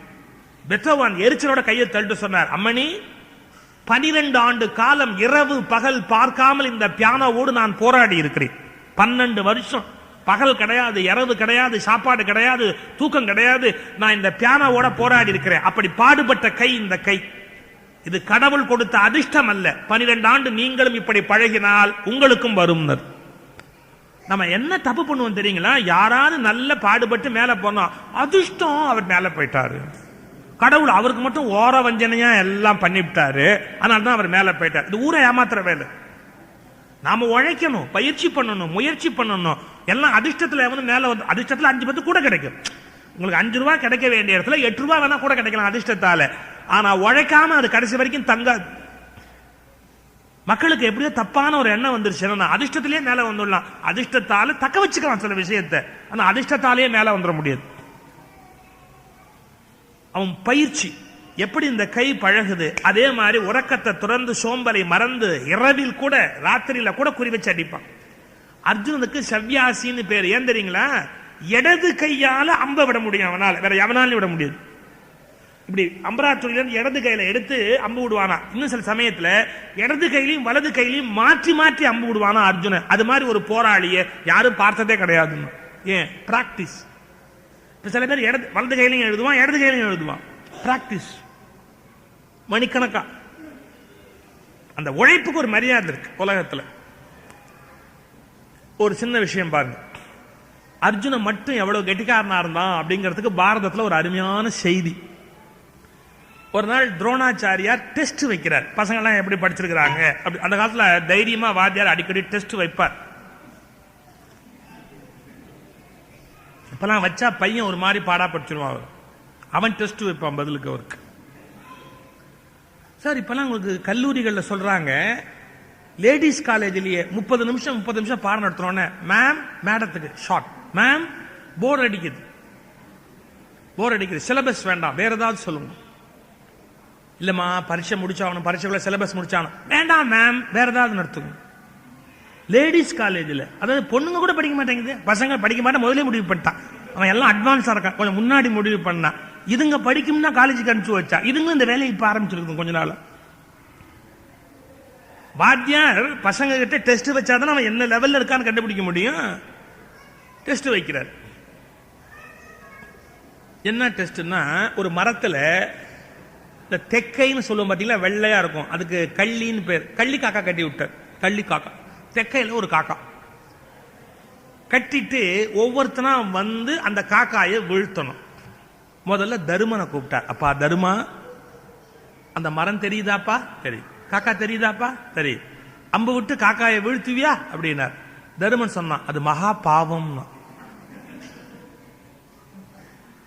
ஏன் இல்ல, காக்காய்க்கு நம்ம விட்டு அம்பு நிஜமாவே ஒரு காக்கா அங்க இருந்து அது மேல பட்டுட்டா அது செத்து போயிடாதா? அது பாவம் ஆயிடாதா? தருமனை பார்த்தார். புத்தம் சரணம் கச்சார், நீ புறப்பட. அப்புறம் பீமனை கூப்பிட்டார். பீமா, அந்த மரத்துல இருக்கிற காக்காயை வீழ்த்தணும், வில்ல வளைச்சு அம்பு விடுவியா? பீமன் சொன்னான், வேஸ்ட் ஆஃப் டைம். என்ன வேஸ்ட் ஆஃப் டைம்? ஒரு காக்காயை போய் வீழ்த்துறதுக்காக யாராவது வில்லெல்லாம் எடுத்து வளைச்சு நான் வச்சு கட்டி குறி பார்த்து விடுவாங்களா? பின்ன நமக்குன்னு ஒரு டெக்னிக் இருக்கு. அப்படியே மரத்தை வேரோட பிடுங்கி அப்படி கவுத்து பரவத்துக்கு அந்தாண்ட போட்டுடலாம். உடனே துரோணர் பார்த்தார், நீ பீமா யூனிவர்சிட்டின்னு தனியா ஒன்னு ஸ்டார்ட் பண்ணி அதுக்கு வைஸ் சான்சலரா உட்கார வேண்டிய ஆளுப்பா. உனக்கு நம்ம சிலபஸ்ல படிக்கிற ஐடியாவே இல்லை, தனியாவே நீ யூனிவர்சிட்டி ஸ்டார்ட் பண்ண நகரந்தார். துரியோதனா, மரம் தெரிகிறதா? வாரியா ரொம்ப அழகா சொல்லுவார். துரியோதனா, மரம் தெரிகிறதா? தெரிகிறது. காக்காய் தெரிகிறதா? தெரிகிறது. இன்னும் என்னென்ன தெரிகிறது? குருநாதா, நீங்களும் தெரிகிறீர்கள். அவர் பயந்துட்டார், அம்பை யார் மேல விடுவான்னு தெரியல. இவன் எக்கு தப்பா நம்ம மேல விட்டுட்டா அப்புறம் தவசம் பண்ண வேண்டியதுதான். நகருப்பா, இல்ல கீழே வச்சுட்டார். அடுத்தாப்புல அர்ஜுன கூப்பிட்டாராம். அர்ஜுனா, மரம் தெரிகிறதா? இல்லைன்னா. அவன் மரம் தெரியலேன்னு சொன்ன உடனே துரியோதனுக்கு ரொம்ப சந்தோஷம். இத்தா பெரிய மரமே தெரியல இவனுக்கு. இவன் கண்ணு அவிஞ்சு போச்சு, கண்ணே அவிஞ்சு போச்சு. இனி நம்ம ஈஸியா ஜெயிச்சுடலாம், இவன் கண்ணு இல்லாம போயிடுச்சு, நம்ம ஜெயிச்சுடலாம். ரொம்ப முக்கியம் எப்படின்னா, இன்னைக்கெல்லாம் ஜெயிக்கிறவங்க யாரும் அவங்க பலத்தை நம்பியே ஜெயிக்கல, எதிரியின் பலவீனத்தை நம்பியே ஜெயிக்கிறார். எதிரியோட பலவீனத்தை நம்பி எவ்வளவு காலம் ஜெயிக்க முடியும்? நம்ம பலத்துல ஜெயிச்சாதான் அது ஜெயம். அடுத்தவன் பலவீனத்தை ஜெயிச்சா அது வெற்றி கிடையாது. முதல்ல தெரிஞ்சுக்கணும். வெற்றி நிச்சயம் என்னுடைய கேசட்ல சொல்லியிருக்கேன். நம்ம பலத்துல ஜெயிக்கணுமே ஒழிய இன்னொருத்தன் பலவீனத்தை நம்பியா ஜெயிச்சிட்டு இருக்கிறது வாழ்க்கை முழுக்க. துரியோதன் நினைக்கிறான், கண்ணு போயிடுச்சு அர்ஜுனனுக்கு, இவ்வளவு பெரிய மரமே தெரியல. துரோணர் கேட்டார், மரம் தெரியவில்லையா? இல்லை. கிளையாவது தெரிகிறதா? கிளையாவது. துரியோதனன் மறுபடியும் சிரிச்சான். நம்ம வாத்தியாருக்கும் கயண்டு போச்சு. மரமே தெரியலங்கிறான், கிளை தெரியுதான்னு கேட்கிறாரு, இவருக்கு நட்டு கண்டு போச்சு. அதுக்கு அர்ஜுனன் சொன்ன பதில் தான் டாப். குருதேவா, கிளை தெரியவில்லை. கிளை தெரியவில்லையா? இல்லை. அந்த கிளையில் காக்காய் இருக்கிறதே, காக்காயாவது தெரிகிறதா? துரோணர் கேட்டார். அப்பதான் அர்ஜுனன் சொன்னான், இல்லை. துரோணருக்கே ஷாக்காய் போச்சு. காக்காயாவது தெரிஞ்சதை நம்ப விட முடியும்? அதுவும் தெரியல, நம்ம நோட்ஸ்ல இருந்து விட்டுட்டான இந்த இடத்த அப்படின்ட்டு துரோணர் கேட்கிறாராம் அர்ஜுன். காக்காயும் தெரியலையா? என்னதான் தெரிகிறதுன்னா, காக்கையின் கழுத்து மட்டும் தெரிகிறதுன்னு. காக்கையின் கழுத்து மட்டும் தெரிகிறது. அம்ப விட்டான், தலை வேற உடம்பு வேறையா வந்து காக்கா கீழே விழுது. இந்த பசங்க நீங்க வந்திருக்கிறீங்க, நீங்க தான் கத்துக்கணும். என்னன்னா கான்சென்ட்ரேஷன். வாழ்க்கையில ஜெயிக்கணும் அப்படின்னா கான்சென்ட்ரேஷன் ஒண்ணு வேணும். ஒரு விஷயத்தை கேட்டா மணிக்கணக்கா கேட்டு உட்கார பொறுமை இருக்கணும். படிக்க உட்கார்ந்தா மணிக்கணக்கா அதை வாங்குற சக்தி இருக்கணும். 5 நிமிஷம் பார்த்து புத்தகத்தை இப்படி புரட்டிட்டு சில புத்தகத்தையும் கையில வச்சுக்கோ, அப்படியே புரட்டுவான். அவன் எதிர்விட்டு அப்படியே பார்ப்பான், சமையல் ஆகி போச்சான்னு எப்படி பார்ப்பான், டிவி என்ன ஓடுதுன்னு டிவி எப்படி பார்ப்பான். எல்லாத்தையும் பார்த்தா என்ன ஆகுறது? ஏன்னா என்ன தெரியுது? எல்லாம் எதிர் வீட்டு தெரியுது, பக்கத்து வீட்டு தெரியுது, இங்க தாளிக்கிறது தெரியுது, குழம்பு வைக்கிறது தெரியுது, புத்தகத்துல பாடமும் தெரியுதுன்னா ஒரு மண்ணு மண்டையில ஏறுது. கான்சென்ட்ரேஷன். ஒரு விஷயத்துல ஈடுபட்டா இடி விழுந்தா தெரியப்படுது. அந்த அளவுக்கு அதுல மனசு ஒன்றி நிக்கணும், அப்படியே அதுலயே இருக்கணும். ஒரு டாக்டர் ஹார்ட்ல ஆபரேஷன் பண்றாரு அப்படின்னா எவ்வளவு கவனமா அதை பண்ண வேண்டியிருக்கும். கவனம் இல்லாம கவனம் செதறி போச்சுன்னு வச்சுங்க, இவன் கதி என்ன ஆவறது? வாழ்க்கையில வெற்றி பெற வேணும்னு நினைக்கிறவங்க சொல்றேன், கான்சென்ட்ரேஷன் வேணும். சுவாமி விவேகானந்தர் ஒரு போட்டிகள்லாம் நடக்கிற இடத்துக்கு போனார். அங்க பாருங்க, ஒரு முட்டை ஓட்டை நூல்ல கட்டி விட்டுருக்கான். வெறும் முட்டை ஓட்டை, தண்ணி இப்படி ஓடிக்கிட்டே இருக்கு. அந்த ஓடுற தண்ணியில அந்த முட்டை ஓட்டை கட்டியிருக்கான். அது இப்படி போயிட்டே இருக்கு. அதை சுடணும், குறி பார்த்து சுடணும். அப்படி ஒரு போட்டி வச்சிருக்கான். எல்லாரும் வர்றான், காசை கொடுத்தா துப்பாக்கி வாங்கினா அந்த முட்டை ஓட்டை சுடுறேன்னா அது குறி தப்பி 3 தடவை சுடலாம், தப்பி போச்சு. விவேகானந்தர் பின்னாடி வந்து நின்று இப்படி வேடிக்கை பார்த்துக்கிட்டே இருந்தார். அங்க ஒருத்தன் சொன்னா, டேய் அந்த சாமியார் கையில கொடுறா, சுடுறாரா பாப்போம். சாமியார் எங்கடா சுட போறான், அவனுக்கு எப்படா சுட தெரியும்? சுடவே தெரியாதுடா, குடுற பாப்போம் அப்படின்னு துப்பாக்கி கொடுத்தான். வாங்கினாரு, குறி பார்த்தார், சுட்டாரு. கரெக்டா முட்டை ஓட்ட சுட்டுட்டார். அந்த போட்டி நடத்துறவன் கேட்டான், சுவாமிஜிக்கு எத்தனை வருஷமா பயிற்சின்னா? அவர் சொன்னார், முதல் முறையாக சுடுகிறேன். அப்புறம் எப்படி முடிஞ்சதுன்னா, கவனத்தை ஒருமித்து செய்தால் எதையும் முதல் முறையிலேயே வெற்றிகரமாக செய்ய முடியும். அதான் வெற்றி. கவனம் அப்படியே வந்து நிக்கணும், கண்ணுக்குள்ள வந்து அப்படியே சேரணும். அப்படியே மனசு அலப்பாஞ்சுக்கிட்டே இருந்தா எப்படி ஜெயிக்க முடியும்?